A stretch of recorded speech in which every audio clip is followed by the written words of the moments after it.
मूलचंद नाम का एक किसान अपनी बीवी सुमन, माँ और अपने बेटे मोहन के साथ रहता है। मूलचंद बहुत ही बेईमान किसान था। मूलचंद अपने खेत में आलू की खेती करता और उन्हें बाजार में बहुत महंगे दामों में बेचता था।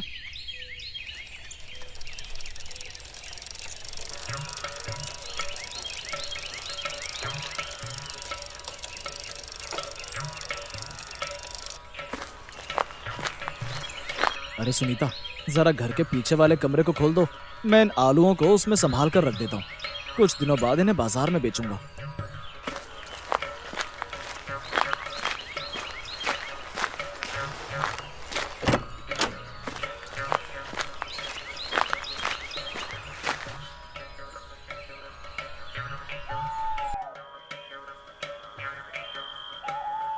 कुछ दिनों बाद मूलचंद आलूओं को लेकर बाजार में जाता है।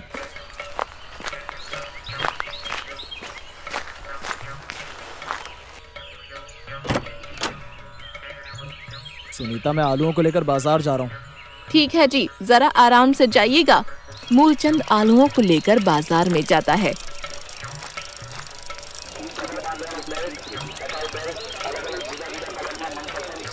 और जैसे ही दुकान लगाता है कि तभी उसकी दुकान के आगे आलू खरीदने के लिए ग्राहकों की भीड़ लग जाती है। अरे भाई मूलचंद, ये आलू कैसे दिए? भैया 50 रुपए किलो हैं। क्या 50 रुपए किलो? अरे अरे, ये तो बहुत ज्यादा ही पैसे नहीं मांग रहे हो? थोड़ा कम लगा लो भैया। जितने पैसे मैंने बोले हैं उससे 1 रुपया कम नहीं लूंगा। अगर आलू लेने हैं तो लो, नहीं तो जाओ। अरे मूलचंद, कुछ तो पैसे कम करो भाई। तुमने तो कुछ ज्यादा ही आलूओं का भाव बता दिया। वो राजन तो 30 रुपए किलो बेचता है। हाँ तो जाओ, उसी से ले लो ना। मैं 50 रुपए से 1 पैसा कम नहीं लूंगा। अरे मूलचंद, राजन अभी गाँव में नहीं है, इसलिए तुम इस चीज का फायदा उठा रहे हो। क्योंकि पूरे गांव में सिर्फ तुम और राजन के खेत में ही आलूओं की खेती है, इसलिए है ना? देखो भाई, वो सब मुझे नहीं पता। मैंने जितने पैसे बताए हैं, अगर उतने में लेने हैं तो लो, नहीं तो जाओ भाई यहाँ से। पूरे बाजार में किसी के भी पास आलू ना होने के कारण बेचारे ग्राहकों को मूलचंद से उसके मनचाहे दामों में आलू खरीदने पड़ते हैं। अरे वाह, मजा आ गया। ऐसे ही मैं इन लोगों से 2-3 गुना अधिक पैसे मांगूंगा। शाम को मूलचंद अपने घर जाता है। आज तो ग्राहकों से बहस करते करते बहुत थक गया हूं। मूलचंद की आवाज सुनकर उसकी माँ अंदर से बाहर आती है। बेटा, आ गया तू? हाँ माँ, आज बहुत थक गया हूँ। और पता है माँ, आज तो मैंने लोगों से बहुत पैसे कमाए हैं। कि तभी मूलचंद की बीवी रसोई से बाहर आती है। लोगों को ठगते हुए आपको बिल्कुल भी बुरा नहीं लगता क्या? सुमन, तुम ऐसे क्यों बोल रही हो? मैं ये सब तुम लोगों के लिए ही तो करता हूँ। अरे बहू, तुम मूलचंद को ऐसे क्यों बोल रही है? माँ, तुम्हें नहीं पता, ये जानबूझकर आलूओं को छुपा कर रखते हैं और पूरे गांव में सिर्फ आलूओं की खेती या तो हमारे खेत में होती है या फिर राजन भाई के खेत में, और राजन भाई गांव में है नहीं, इसलिए तुम लोगों को महंगे दामों में आलू बेच रहे हो। अरे माँ, तुम ही इसे बताओ कि इसमें बुरा लगने वाली कौन सी बात है। ऐसे ही तो हम कमा पाएंगे, क्योंकि जितने पैसे मैं बोलता हूँ, ग्राहक मुझसे उतने ही पैसों में आलू खरीदते हैं। सच में ऐसी कमाई करने में बहुत मजा आता है। बेटा, ये सब बिल्कुल सही नहीं है। तुझे ऐसा नहीं करना चाहिए। इस गांव में तेरे बाबूजी ने कभी किसी के साथ बेईमानी नहीं की। उन्होंने हमेशा ईमानदारी से पैसे कमाए थे। माँ, बाबूजी ने हमेशा ईमानदारी से पैसा कमाया है। उन पैसों से आज तक तुम्हें या हमें कौन सा सुख मिल गया है? बेटा, तू ये सही नहीं कर रहा है। दुखी होकर मूलचंद की माँ अंदर चली जाती है। देखिए, ये बिल्कुल भी सही नहीं है। आपको पैसे हमेशा ईमानदारी से कमाने चाहिए। सोचिए, आपको लोगों के साथ ऐसे बेईमानी करते देखकर हमारे बच्चे क्या सीखेंगे जी आपसे? अरे तू चुप कर और अंदर जा। सामने वाले रमेश चाचा को देखो, वो कितनी ईमानदारी से खेती करते हैं। उनके बेटे की मृत्यु हो जाने के बाद वो अकेले हो गए, फिर भी वो बिल्कुल ईमानदारी से काम करते हैं। तू अंदर जा और मेरे लिए खाना लेकर आ। दिन भर आलूओं को बेचकर थक गया हूँ और तुम दोनों हो कि मुझे ज्ञान दे रहे हो। चलो चलो अंदर जाओ और मेरे लिए खाना लेकर आओ। हाँ जी, अभी खाना लेकर आती हूँ, लेकिन आप मेरी बात पर जरूर ध्यान देना। ऐसा कहकर सुनीता रसोई में चली जाती है। हे भगवान, ये लोग मेरी बात को क्यों नहीं समझते? इन दोनों को तो मेरा साथ देना चाहिए और ये दोनों ऐसे कर रही हैं। सुनीता मूलचंद के लिए खाना लेकर आती है। ये लीजिए, खाना खा लीजिए।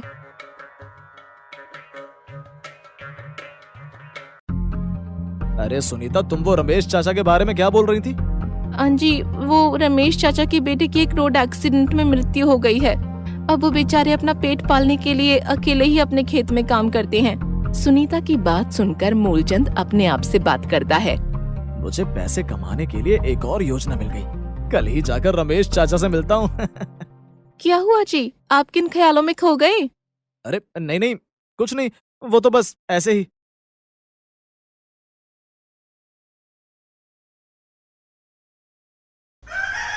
अगली सुबह मूलचंद जैसे ही बाहर निकलता है, उसे रमेश चाचा दिखते हैं।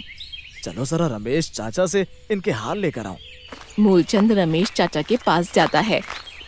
नमस्ते चाचा। अरे मूलचंद बेटा, तू है? आजा आजा। जी कैसे हो आप? बेटा मैं तो ठीक हूँ, तू बता आज तेरा इस बूढ़े से क्या काम पड़ गया? कुछ नहीं चाचा, बस यहाँ से निकल रहा था तो सोचा आपसे मिलता चलूं।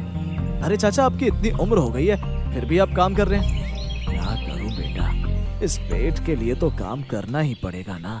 इस बूढ़े को बिठाकर भला कौन खिलाएगा? हाँ, अब तो आपका बेटा भी इस दुनिया में नहीं है। हाँ, उसके जाने के बाद तो मेरा अब इस दुनिया में कोई नहीं है। रमेश ये बात बोलकर रोने लगता है। अरे अरे चाचा, आप रोइए मत।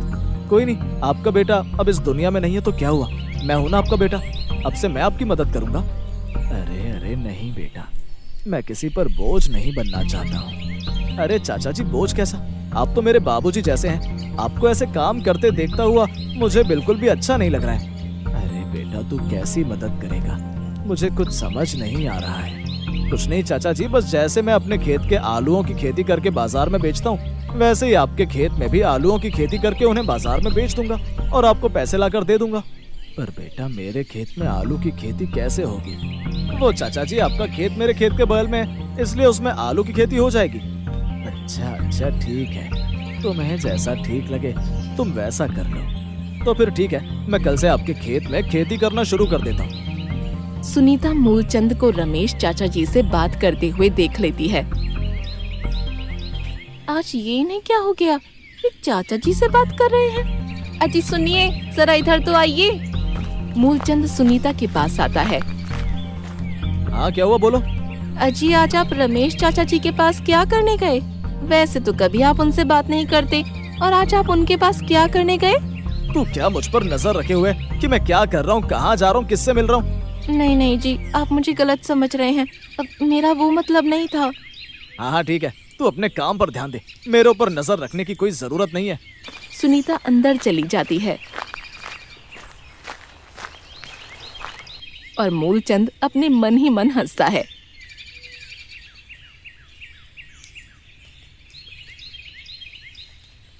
अगले दिन मूलचंद रमेश चाचा के खेत में खेती करने जाता है।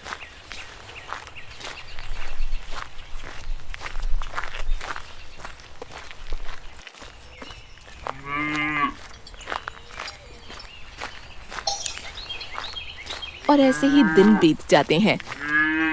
रमेश चाचा के खेत में भी आलू उग जाते हैं।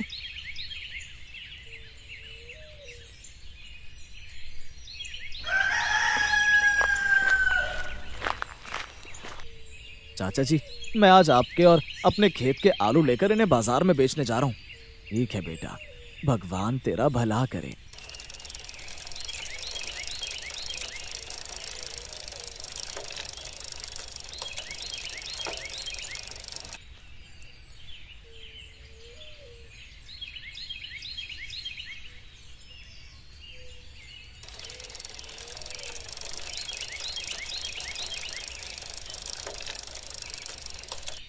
मूलचंद बाजार में जाकर सारे आलूओं को अच्छे दामों में बेच देता है।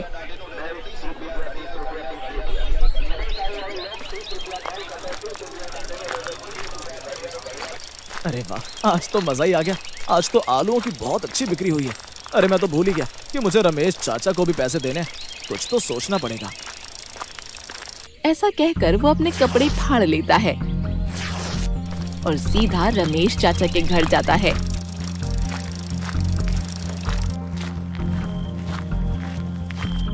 चाचा जी, चाचा जी। अरे बेटा, तुझे क्या हुआ? तू तो आलू बेचने बाजार में गया था और ये तेरी कैसी हालत हुई है? हाँ चाचा जी, मैं बाजार में आलू बेचने ही गया था। मैंने आलू बेच भी दिए थे और आलूओं के पैसे भी बहुत अच्छे मिले थे। तो फिर बेटा क्या हुआ? चाचा जी, रास्ते में आते समय वो कुछ चोरों ने मुझसे वो सारे पैसे छीन लिए। क्या क्या बेटा, तुझे तो कुछ नहीं हुआ ना? तू तो ठीक है ना? चाचा जी, मैं तो बिल्कुल ठीक हूँ, लेकिन उन चोरों ने मुझसे सारे पैसे छीन लिए। कोई नहीं बेटा, पैसे तो तू दोबारा आलू बेचकर कमा लेगा, लेकिन तू ठीक है, यही मेरे लिए बहुत है। लेकिन बेटा, आज से पहले कभी किसी के साथ ऐसा नहीं हुआ कि किसी को चोरों ने लूटा हो। चाचा जी, मैंने उन चोरों से पैसे बचाने की बहुत कोशिश की, लेकिन उन लोगों ने मुझे इतना मारा कि मुझे वो पैसे उन चोरों को देने पड़े। लेकिन मैं भी इसलिए परेशान हूँ कि पता नहीं आखिर गांव में ये चोर आए कहाँ से। कोई नहीं बेटा, तू परेशान मत हो। तूने तो अपनी तरफ से पूरी कोशिश की, लेकिन बस ये तो मेरी किस्मत ही खराब है। चाचा जी, मुझे बिल्कुल भी अच्छा नहीं लग रहा है।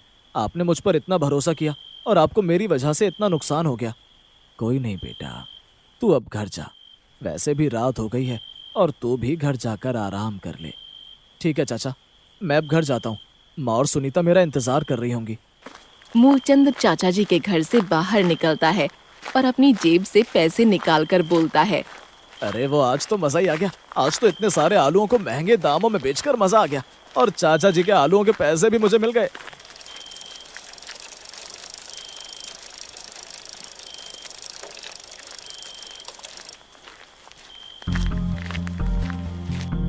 मूलचंद रमेश चाचा को रोज रोज कोई ना कोई बहाना बनाने लगा और बेचारे रमेश चाचा मूलचंद की इस चाल को समझ नहीं पाए। एक दिन बाजार में राजन ने भी अपनी दुकान लगाई, लेकिन वो मूलचंद के पास इतने सारे आलू देखकर दंग रह गया। अरे, ये मूलचंद के पास इतने सारे आलू कहाँ से आए? लेकिन इसके खेत में तो इतने सारे आलूओं की खेती नहीं हो सकती है, क्योंकि मूलचंद का खेत तो छोटा है। फिर भी इसके पास इतने सारे आलू ये कहाँ से है? इसका तो पता लगाना पड़ेगा। रोज की तरह मूलचंद बाजार से सीधा रमेश चाचा के घर जाता है और राजन भी उसका पीछा करते हुए रमेश चाचा के घर पहुंच जाता है। चाचा जी, आज भी आलूओं की बिक्री नहीं हुई। कोई नहीं बेटा, तू मेहनत कर रहा है ना? लगता है भगवान हमारी परीक्षा ले रहे हैं। ऐसा कहकर मूलचंद रमेश चाचा के घर से निकलकर अपने घर की ओर चला जाता है। लेकिन ये सारी बातें राजन सुन लेता है।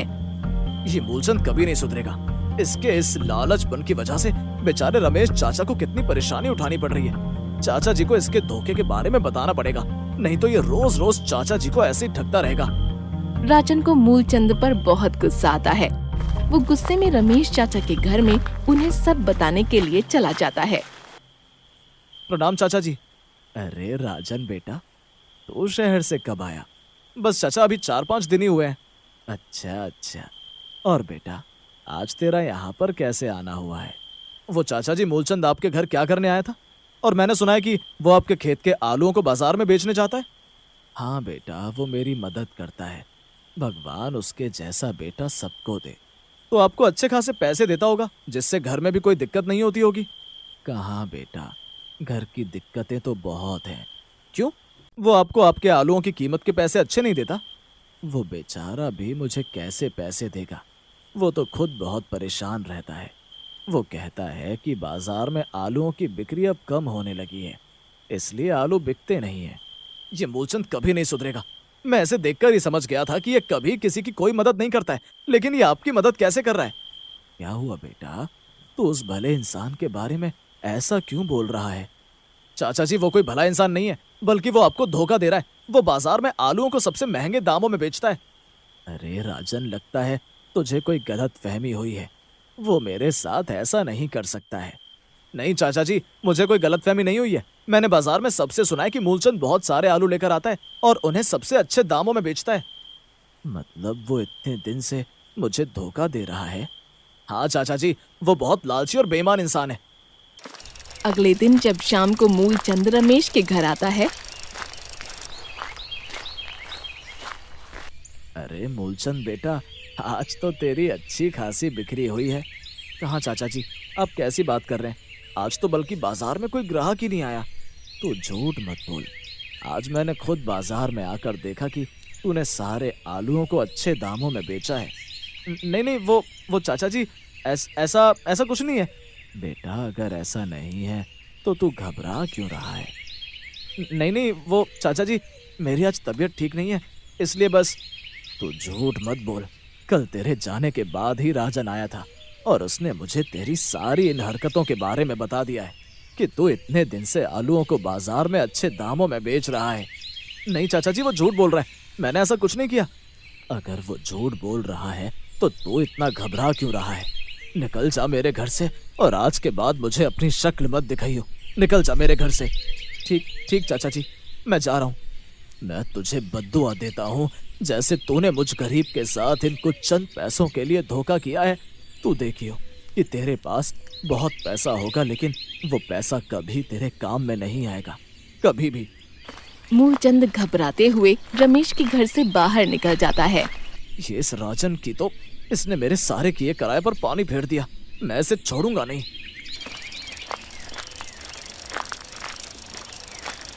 कुछ समय बीत जाता है और मूलचंद गांव में सबसे अमीर आदमी बन जाता है। एक दिन वो बाजार से अपने घर की ओर जा रहा होता है कि तभी उसका पैर एक केले के छिलके पर पड़ता है और वो गिर जाता है। अरे अरे, कोई है, कोई है, हाय राम, लग गई। कोई है, कोई तो मुझे उठाओ, कोई तो मुझे अस्पताल ले चलो। कि तभी वहाँ से राजन भी बाजार से अपने घर की ओर जा रहा होता है। अरे मूलचंद, क्या हुआ तुम्हें? तुम यहाँ कैसे गिर गए? अरे तू सवाल जवाब करना बंद कर और मुझे अस्पताल ले चल। जल्दी उठा मुझे, जल्दी ले चल, बहुत तेज दर्द हो रहा है मेरे। राजन मूलचंद को अस्पताल लेकर आता है।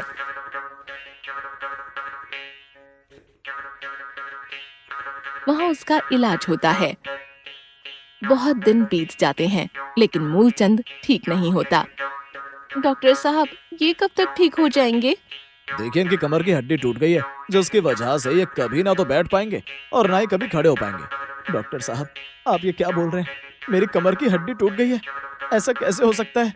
मूलचंद गुस्से में उठने की कोशिश करता है लेकिन उसमें इतनी भी हिम्मत नहीं होती कि वो थोड़ा सा भी हिल सके।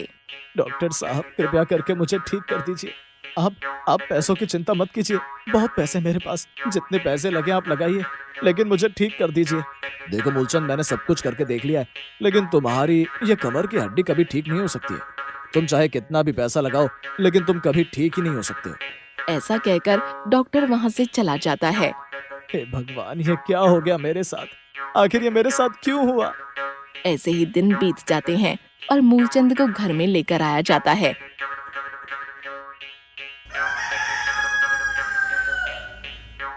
ऐसे ही बिस्तर पर पड़े पड़े मूलचंद अंदर से बहुत टूट जाता है। फिर उसे रमेश चाचा की दी हुई बद्दुआ याद आती है।